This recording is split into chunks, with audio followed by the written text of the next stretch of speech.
Good morning. Well, here we are on Talk.dance. I'm here with my co-host, Michelle Riches. I'm David Leip, and we are here today with Dr. Peter Lovatt from the UK, recently of the University of Hertfordshire, where he led the psychology lab focused on the psychology of dance. And he did that for 11 years, and he recently left that position, is now with the Royal Ballet School. So we're very excited to have you here, Welcome, Peter. Thank you very much. Thank you for inviting me on. Yes, yes. So Peter, I think Michelle and I both became aware of you because of a number of excellent TED Talks that you've done. Also, became aware of you because of your book, Dance Psychology, which is available on many locations. I know I found it on Amazon. I've got it on my Kindle, and it was quite an interesting read. I know you have a new book coming out, but if we could, I'd like to start a little bit with you and your history. So I understand you started really as a dancer before becoming an academic, and made a transition. Maybe you could tell us a little bit about that. Yes, Okay. Let's hear about Peter's story. Okay. Well, as you've heard, for the last 20 years, I've worked in university research labs, and I've been carrying out research into the psychology and the science of dance. And before that, I was really lucky that I earned my living as a professional dancer. And I traveled around being a dancer, and it's the thing I loved to do the most. So for me, dancing just felt entirely natural and a wonderful thing to do. I had great friendships. I felt things emotionally that I don't feel when I'm not dancing. And I thought things that I didn't think when I wasn't dancing. So dancing gave me lots and lots of stuff. And before I was a professional dancer, I was at school, and I hated being at school. I think I hated being at school more than I hated anything in my life before. And when I was at school, the whole idea of sitting down and just reading a book and learning and sitting in rows and being still, I found terrible. And I didn't learn very much. And I had a very severe problem that I had a very severe reading and writing difficulty. And so lots of that stuff to do with sitting down and reading and writing just was really, really difficult. It made me feel very low about myself. It made friendships difficult in the classroom. There was lots of stuff going on, which wasn't very nice. Yeah, so being at school felt horrible. Sitting in rows just felt terrible, and I was going into lots of trouble. I was very naughty as a teenager and got into lots of trouble. We know that people with severe reading and writing difficulties are much more likely to engage in antisocial behavior than people who don't have reading and writing difficulties. And so that was me, and I got into lots of trouble. But dancing was something that literally saved me. I think it saved my life. It certainly saved my career, and it saved my future. I left school without any qualifications, but luckily I could dance and got a place at a drama college and a dance school to study dance full time. And so I did that, and then I graduated and then went to work in professional theatre. When I worked in professional theatre, I had a wonderful time, but I always had a bit of a chip on my shoulder that I wasn't very bright. You know, when you fail exams constantly, then you take on labels, certainly when I was growing up, of being thick, being a retard, being dumb, being stupid, all of those things. And when you don't read very well and you fail lots of exams, then you literally get certificates in failure. So your school teachers give you these certificates which say, you're a failure, you're a failure.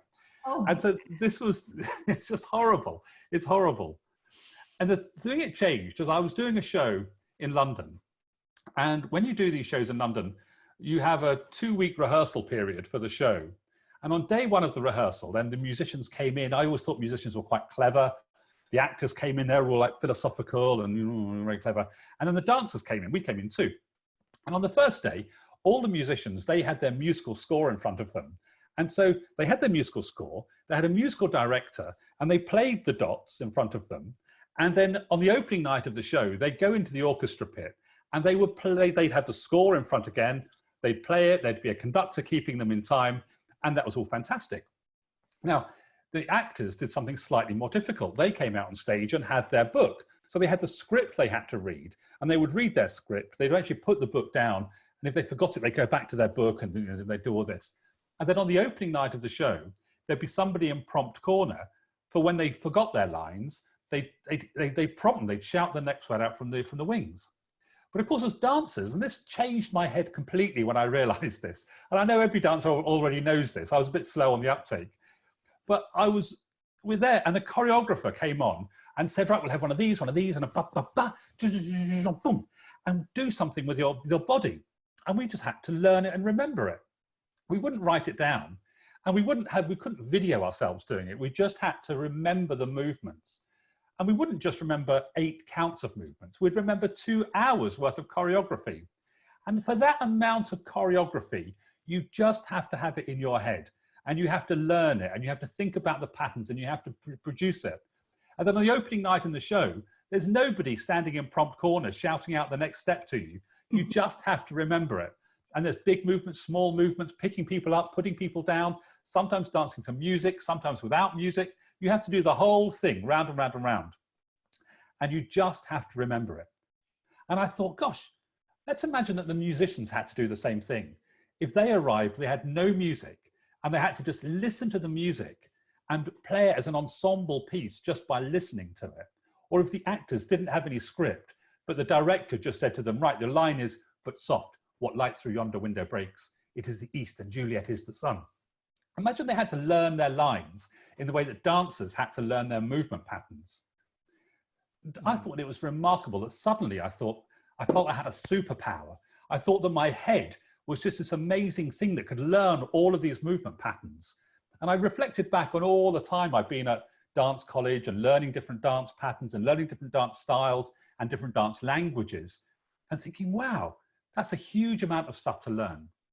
And the moment for me was, I thought then, well, look, if I'm capable of learning this amount of stuff, then I must surely be able to learn to read and write, and then to take on that thing of the complexities of reading and writing.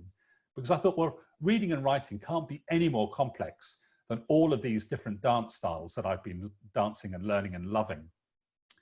So that's what I did. I set about in my early 20s, using what I knew about learning movement patterns and learning dances and performing dances to understand reading and writing, trying to break down the problem and learn those movements, learn the patterns on the page and the rhythms in words and the sounds. And so I tried to learn to read as if I was learning a dance. And that's what I did. And I eventually overcame some of the problems associated with reading, started to crack the code of reading. And then when I cracked that code, it was extraordinary because it was like going in through a wardrobe into Narnia. It was literally, you went into this space and suddenly every book I opened just felt like a different world. And I got very hooked on that idea of reading and writing. And then went through and then did in England, when we do exams that 16 to 18-year-olds do, we do what's called A-levels. And so I did a couple of A-levels. I scraped a pass in psychology, and the next year I did another A-level in English, but I failed that. And I thought, no, I'm not going to give up. I'm going to keep going. So then I applied for university and then got a place at university to study psychology and English. And then at the end of that, got a scholarship to study for a master's degree in neural computation, which is the mathematical modeling of brain functions. And then after that, got another scholarship to study for my doctorate. So I did a PhD in experimental cognitive psychology, trying to understand structures of thinking.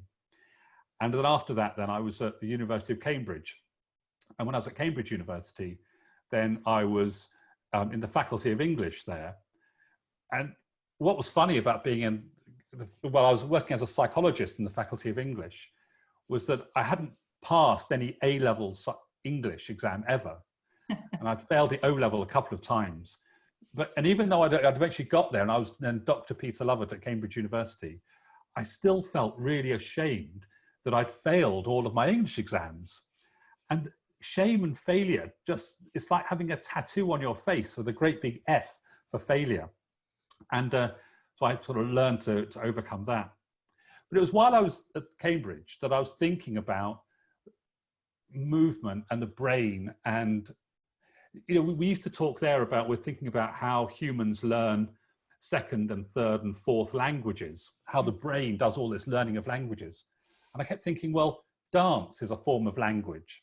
And dance is the most basic form of language we have. We all communicate through dance. Our body movements, the way we move our body, little tiny children communicate through movements in their bodies. It's a very natural, innate thing to do. So what I wanted to do was to understand dance and movement from a scientific perspective, to try and take answer all the questions about, why was it the case that when I danced as a child, my head felt different? And why was it when I sat in a classroom in rows of desks, I felt dark, I felt like there was a cloud above my head, I felt my thinking was really dulled, and I couldn't really interact with other people. But when I moved my body with other people on the dance floor, moving around with people, why did everything feel so fundamentally different? And that's what I wanted to try to understand. So that's when I set up a dance psychology lab to try to understand the science of dance, or the psychology of dance, from a scientific perspective. Yeah. Well, that must have been fascinating in the discovery of what those labs sort of shed light on, right? Yeah. Was there Oh my word. Like, oh my gosh. Yeah. Yeah, it's just extraordinary. I mean, it really is extraordinary. So the whole thing about our hormones and the way we move our body, is influenced by our hormonal and genetic makeup, which is amazing. Right. The idea that we know that when we dance, some people say, when I go and dance, I forget about the daily worries. I'm not thinking about the bills, the mortgage. I'm not thinking about the row I have with my partner, outside of dance. They become so focused in the movement and the dancing. And there's that, which is amazing. So that we know that the social engagement people have. I mean, there are some phenomenal things to do with social engagement, and the way the little tiny babies synchronize their rhythms with other people, and it makes them smile, and the way it changes the way you think and you solve problems. And of course, all the physical stuff to do with movement we know about, but all the social, the cognitive, and the emotional aspects of dancing are just amazing. And what amazes me most is that dance isn't a compulsory part of every single aspect of life, because it should be. We should be introducing dance and keeping dance at the top of every society, because that's where it started. I think that's fascinating, and to hear that journey of being quite crippled in a sense academically, and then overcoming that and making your way to university faculty, and still in a sense having that imposter syndrome, which I fully understand, because I have that all the time, but at the same time succeeding at such a level. I think it's such an inspiring story, Peter, and thank you for sharing that. So you've done a lot of really interesting work. You talk about in your book, the book Dance Psychology certainly talks about broader psychological research in dance other than just your own, which makes it a wonderful book. Can you tell us about what you think were some of the most interesting things that you did at the University of Hertfordshire? Mm-hmm. Well, I think the most interesting thing was looking at the relationship between dancing and Parkinson's disease, and looking at the impact of partner dancing on a neurodegenerative disorder. So Parkinson's disease is a neurodegenerative disorder. It's something to do with the brain, that changes in the brain, and that leads to movement-related difficulties and some cognitive and emotional difficulties too. But mainly, it's a physical difficulty. So when people get Parkinson's disease, they might have poor balance, which means they struggle to keep walking, and they might fall over. Their walking is problematic. So we have balance and walking. There's a lot of, and they might have a tremor in their arm or their hand. So they get all kinds of physical things going on. And what's extraordinary is that when people with Parkinson's engage in recreational dance, and the first study that was carried out on this looked at people using tango dancing, so a form of partner dancing, then some of their symptoms became significantly improved. Now that to me was just extraordinary. this idea that somebody with a neurodegenerative disorder, it's a biological disorder. We can see this biological disorder. It's not just someone's ideas of what's going on. We can see this disorder. But when they engage in something like tango dancing, then some of their symptoms become significantly improved. And when I saw that, firstly, I thought that can't be true. I simply didn't believe, even though I'm an advocate for dance, I came in as a skeptical scientist saying, no, that can't be true. That can't be true. How is it the case that dancing does that? I wanted to believe it, but I didn't believe it. And so we set up some experiments in the lab.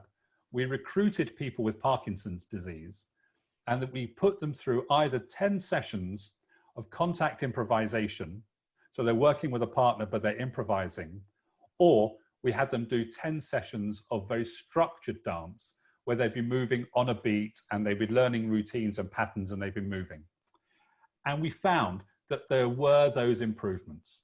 And we saw some physical, some cognitive, and some emotional improvements as a consequence of them moving.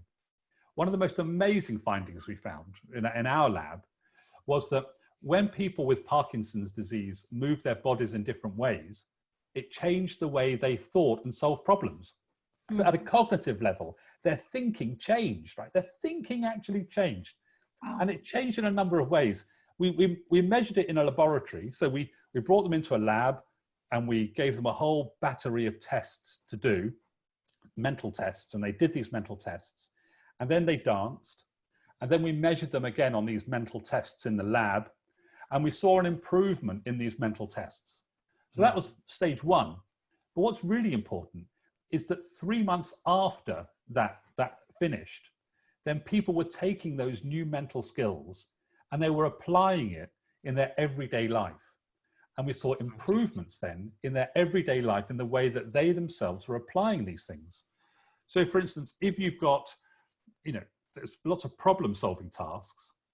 If you've got Parkinson's disease and you've got a tremor, then trying to drink with a tremoring hand, that's a problem solving task. And what we found is that people, when we showed improvements in problem solving in the laboratory, then people would start to take those improvements in problem solving and applying it to their activities of daily living, of working out, okay, so how can I drink this without spilling it all over myself?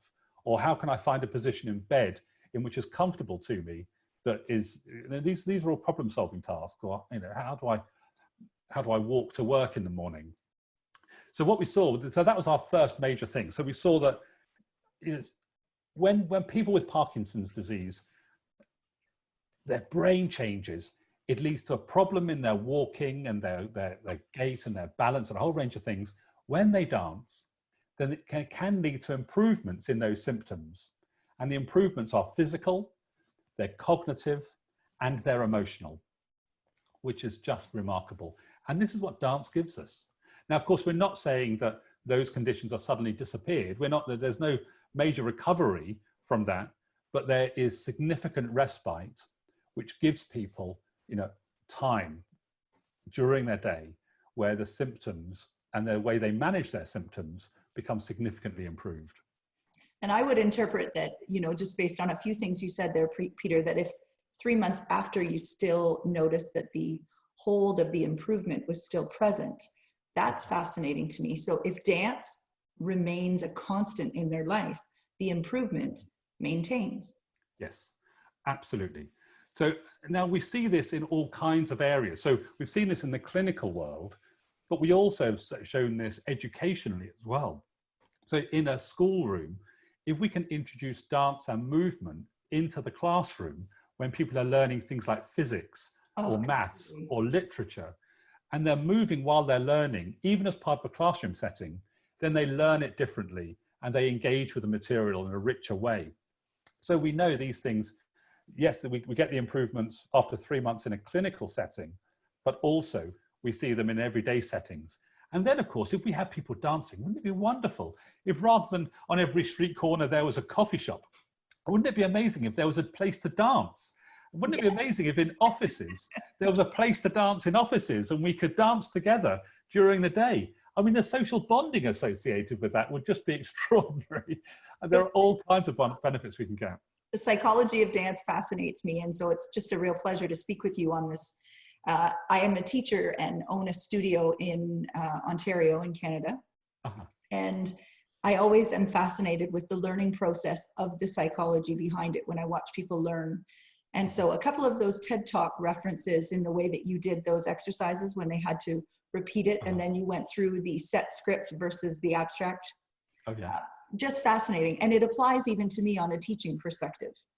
So when I'm teaching people and I want them to learn a specific pattern, it's much safer and easier if I order the steps and say, this is how I want you to do it. And this is the only way.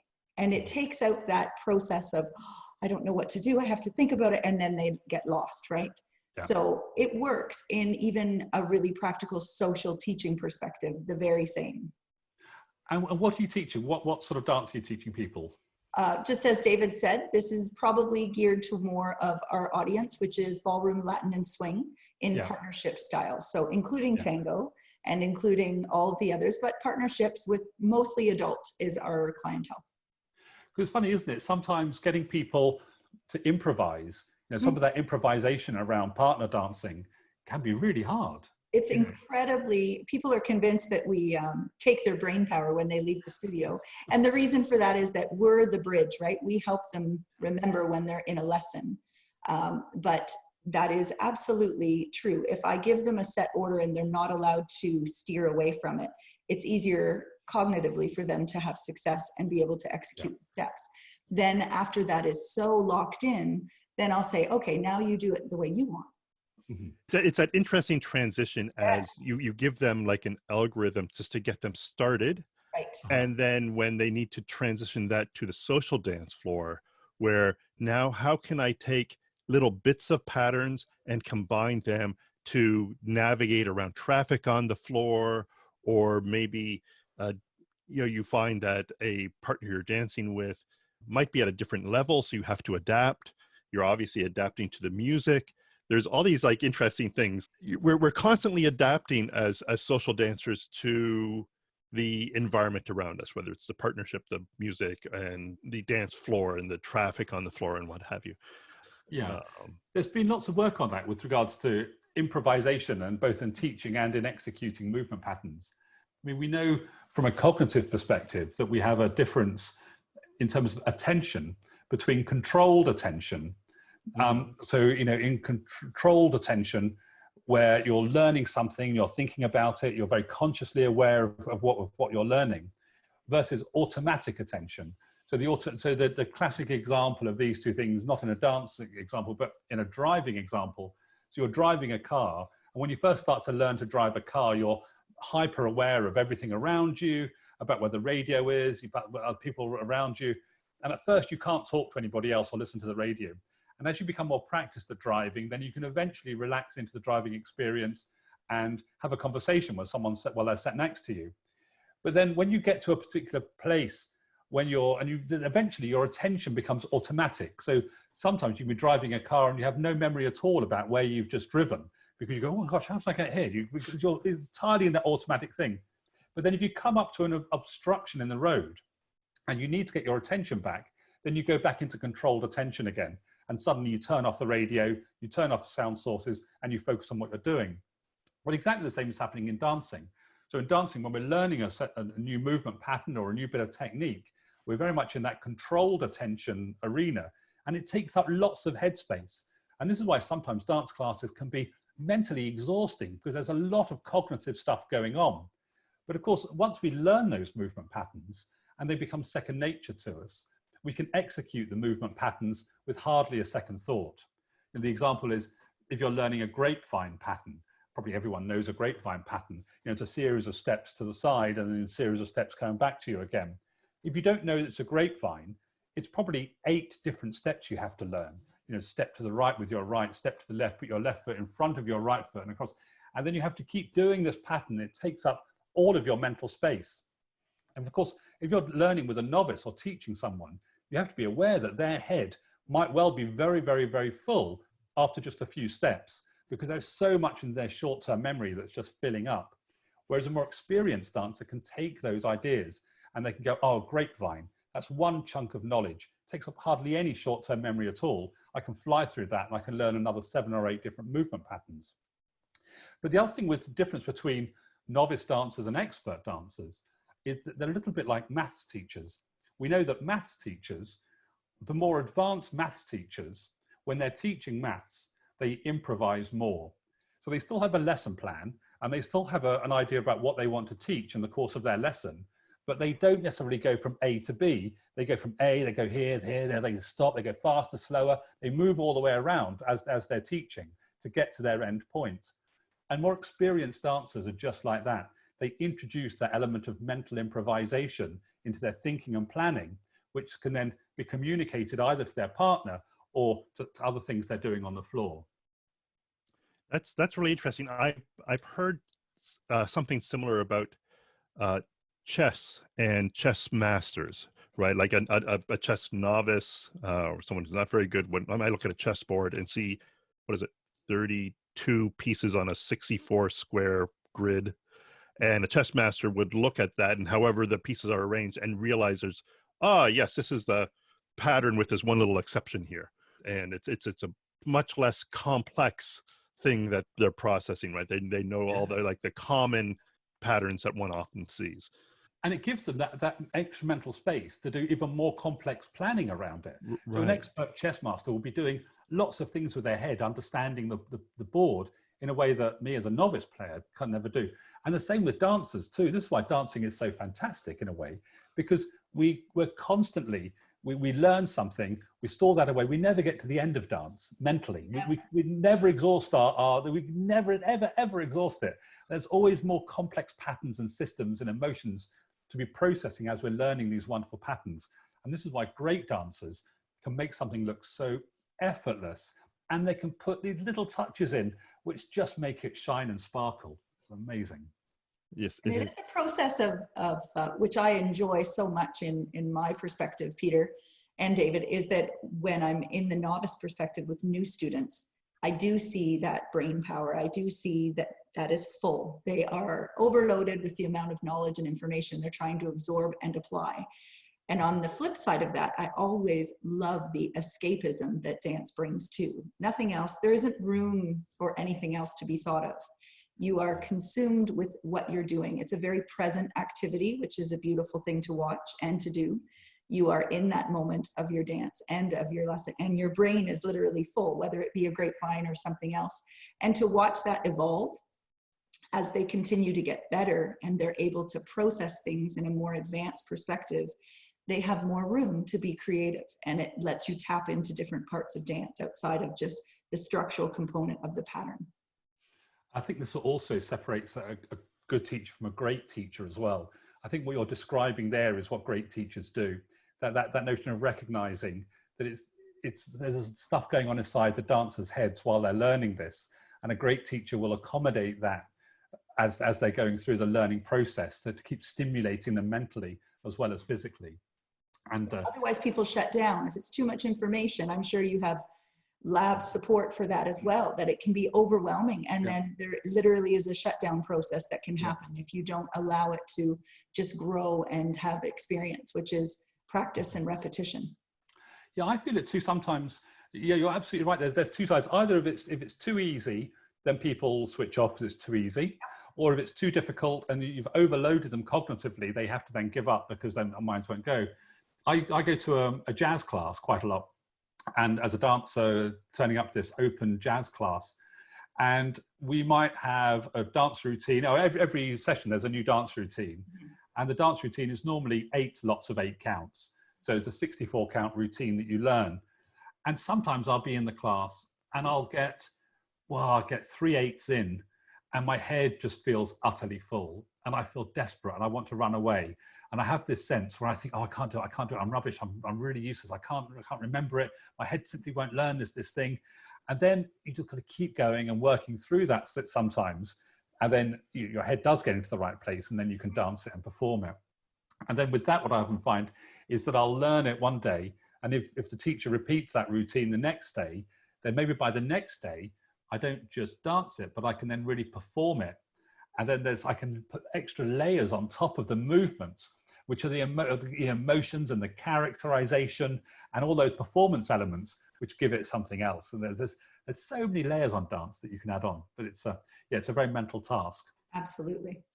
So, Peter, when you were talking earlier about the work with Parkinson's disease, I had come across a video online, and it showed a researcher working with a patient who had come into the lab with pretty severe Parkinson's symptoms. This gentleman could barely walk, like just a little bit of a shuffle, kind of a staggering shuffle. And then they put on tango music, and it was this incredible transformation that the researcher and the patient were suddenly dancing. Now, this was not world-class tango dancing, but it was pretty decent tango dancing. You know, it's just it really amazed me. I watched that, and my reaction as a little bit of a skeptic as well, I kind of thought, wait a minute, this can't be true, right? So it seemed that there's something that we probably really don't fully understand yet, I'm sure, that there's something that's blocking certain, I guess, neural pathways that the music can help break that blockage in some sense. Is there anything more that we know about that? I'm curious if it's the music or the movement, Peter. Which is it? Okay. Yeah. Well, it's interesting. There's a relationship between those two things. So there's two things, or lots of things going on. So in Parkinson's disease, there's a problem with the production of dopamine. So those cells in the brain that produce dopamine stop producing dopamine. Okay, so that's the underlying problem of Parkinson's disease. And of course, dopamine is then responsible for some of the movement-related behaviors and the mood-related behaviors that we see. Now, there are two ideas we think that are happening in people with Parkinson's disease when they listen to music and they dance. One of them is about the music. And we know we also have in our head some timing mechanisms. So we have timing mechanisms in our brain which are responsible, and this is how we can walk in rhythm. These timing mechanisms are responsible for our hearts beating in rhythm. There's a whole set of stuff in our brain which keep us in time. So our ability just to walk normally and everything else. Sometimes those timing mechanisms can go wrong in people with Parkinson's disease. Now, what we know is that when we get people to try to entrain to a rhythm, now, okay, there's one set of timing mechanisms. The second set of timing mechanisms we have is our ability to entrain to what's happening outside of us, outside of our head in the real world. So one is an internal timing mechanism that's keeping us in time inside our body, and the other timing mechanism is keeping us in time with the rest of the world. So being able to walk at the same speed as somebody else, to dance at the same time as somebody else, all of those external timing things. What we've done an experiment with people with Parkinson's and people without Parkinson's, which looks at their ability to maintain timing. Now, first of all, we got them to entrain to just a metronome, you know, tick tock, tick tock, tick tock, tick tock, and people have to tap in time to the metronome. And then we take the metronome away, but we want them to keep tapping at exactly the same rate that the metronome was tapping. So this, we're now measuring their internal ability to maintain timing. So when they're tapping with the metronome, they're coordinating with an external stimuli and they're timing with that. When we take the timing away, they're in training with their internal timing mechanism. And what we find is that when they're tapping to a metronome, they're fairly rubbish at that task. They can train to it, so they can tap, tap, when you take the metronome away, they become very poor at maintaining that timing. However, if we play music to them, dun dun dun, ba da da da ya dun dun dun, da da da da ya dun, and then we stop the music, they become really good. They're really good at timing to the music that isn't there anymore. Now, of course, what this is telling us is that when we take the metronome away, they have no getting that signal inside their own head. If we're playing the music and we take the music away, then they have a way of entraining to that music that isn't there anymore. They can generate the music inside their heads, and that keeps their movements much more regular, and they can keep entraining to that rhythm. So it's extraordinary that music does have this amazing impact on people's brains. So music is one thing. The second thing is about the movement itself. There was a study putting people into a brain scanner, doing the tango in a brain scanner. They had to lay down. It wasn't the real tango. It was a suggestion of a tango. But they would lay in a brain scanner, and they would have their feet on a slope in front of them, and they'd have to move their feet in a tango-like pattern in front of them. And what they found was that when people moved their feet in a tango-like pattern on this board, then there was an area of the brain became active while they were doing that. And this area is called the putamen.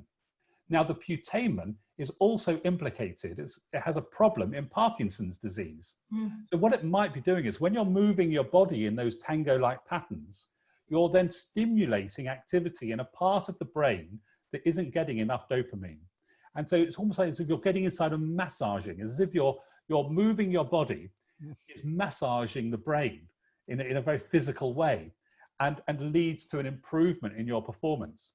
So we think those two things together, we think timing yourself to music, even when the music isn't there, even when you're just imagining the music, is fantastic. And secondly, the act of moving your body in certain ways leads to activation in different areas of the brain. And you can then start to stimulate activity in those areas that are not being stimulated because of the neurodegenerative disorder. It's amazing.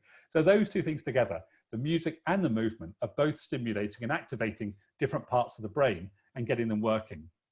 Oh, your excitement is infectious, Peter. I love it. It is. It's very exciting. And I love the reference that we keep going to tango. Obviously, that was a relevant type of dance for these studies. And you've mentioned Parkinson's. Is there any other particular disease that has been studied in reference? Because there's always a lot of conversation about Alzheimer's as well, right? Yeah, there is. There's research on, oh gosh, we're very lucky that there's been lots of research on different types of groups of people. So there's been work on people who've had strokes. There's obviously lots of cardiovascular disease studies, so heart attacks and things. Yes, Alzheimer's has been studied too. It's more difficult to study people with Alzheimer's than it is to study people with Parkinson's. And this is a terrible thing to say, but there are benefits to people with Alzheimer's of dancing.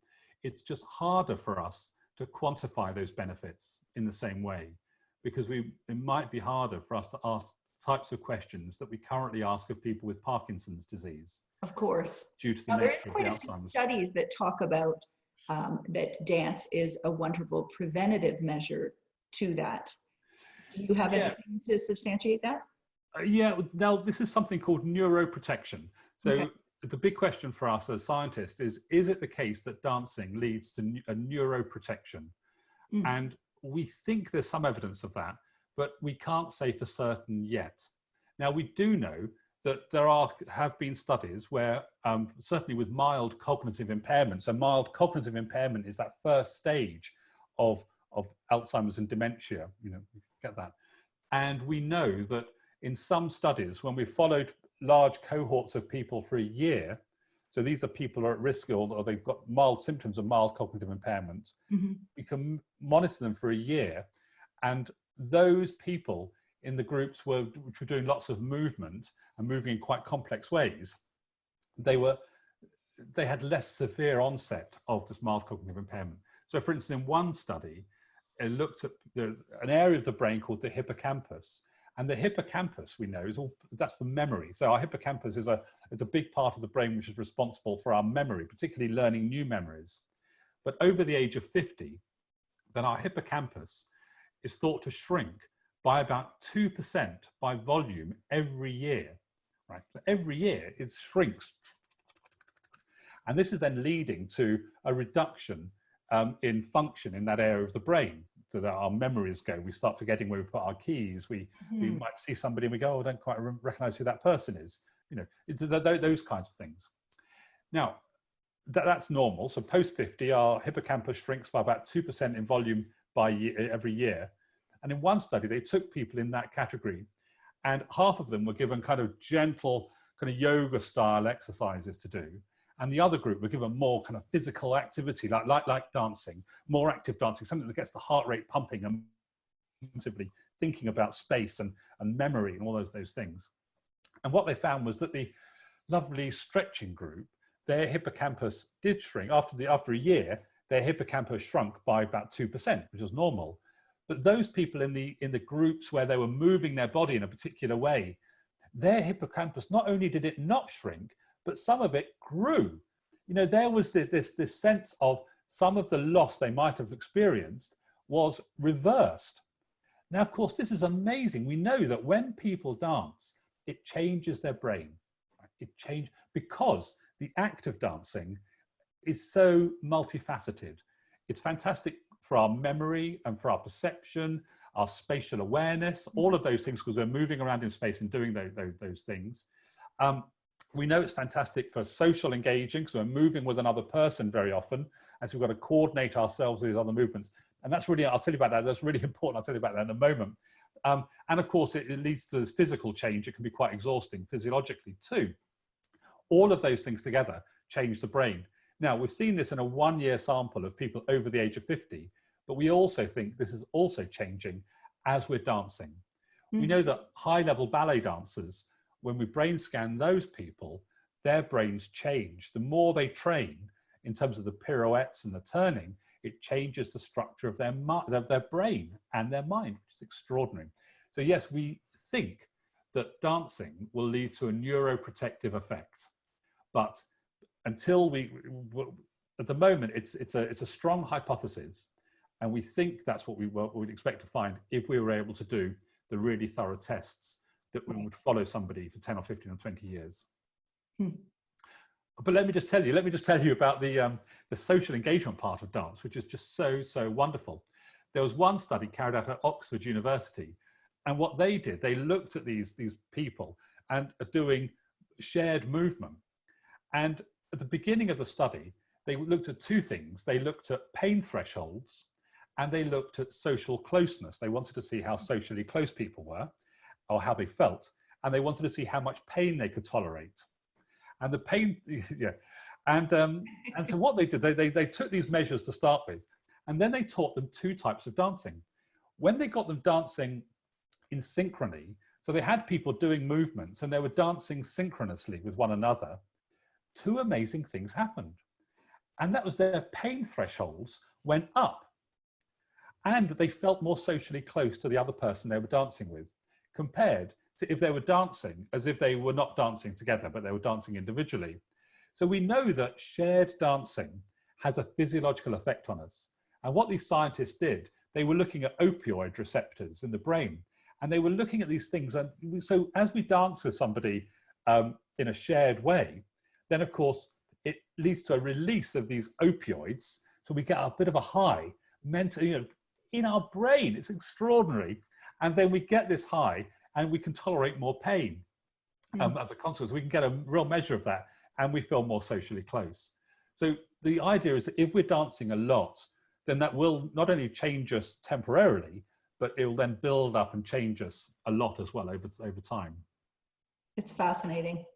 So as I listen to you speak, Peter, I wish I was in some of your classes, because you're just such an engaging speaker. I feel your energy, and I think it's wonderful that it's actually gone beyond just the classroom, and you've now been able to share more of that with the world through things like the TED Talks and perhaps other similar venues. How much of a game changer was that for you? Well, the TED Talks were a complete game changer. At the beginning, when I was first asked to do one, I didn't know what they were. And I was going to go, do I really? I don't know what this is. What am I doing? And I went along to the first event and was blown away by it. It was extraordinary. But in the response to that has been very, very positive since then. And then people have become interested in dance and about the science of dance and about the relationship between dance and psychology, and then being able to apply that in all kinds of world. And I've been very lucky as a consequence of that I've now traveled literally all over the world. The last 3 months I've been on the west coast of America, down, and then from there down to up to Helsinki, and then Paris, and then down to Australia, and then back from Australia. And so I spend a lot of time now traveling and getting to meet all kinds of different people who are interested in the science of dance. Now, these are either dancers, who want to enhance their performance by introducing psychology and mental skills, which is fantastic. And so that's the work I'm doing at the Royal Ballet School, thinking about the psychology of dance and thinking about how, I mean, these are some of the very best ballet dancers in the world. And we're working with them, thinking about how they can use these mental skills and the psychology of dance, not only to be better dancers, but to optimize their choreography, you know, to create choreography that's different, to break away from those set patterns of thinking. You know, how do they think about what an audience sees when they watch you moving in a certain way? So we're doing all of that work. But then I also work with corporations, so big, you know, high-tech corporations or big banking organizations, thinking about how they can use movement in their workplace. Not as a kind of lunchtime dance session necessarily, but how could they enculturate dancing and moving into their organization to increase their either their productivity or their social interaction or their problem solving abilities. So we do that with corporations. And then I've been working with schools, trying to understand how we can use movement in schools for learning. And then of course, the work with Parkinson's, looking at healthcare, but not only at Parkinson's, but at, you know, heart disease. So I had no clue when I was first invited to give that first talk that it would lead to being able to talk to these very different stakeholders about the psychology of dance. Oh, absolutely. And then of course, the next conversation, I would love to hear a little bit more about the books. And you have a new book that's coming out. I would love to hear more about that one, Peter. Okay. Well, so the last book came out in 2018, as we discussed already. It's called Dance Psychology. And that book's kind of full of evidence, and it's a little bit academic, and it's, you know, takes these questions. So the new book, which I've got right here, let me just show you there. This is the new book. The Dance Cure. The Dance Cure, yeah. And I only got it a couple of days ago, so it still feels like a new baby to me, and it feels lovely too. And yeah, it was anyway. So the Dance Cure is a much more kind of accessible book. So the idea is it's about stories of dance. And what we do in the book is to talk about why dancing makes us smarter, why does it make us stronger, and why does it make us happier? And the fourth thing, which we didn't have space to put on the cover, but also dancing, I think, makes us more beautiful. And so there's these four amazing things that dancing does. It makes us stronger, it makes us smarter, and it makes us happier, and it makes us more beautiful too. But that's by the by.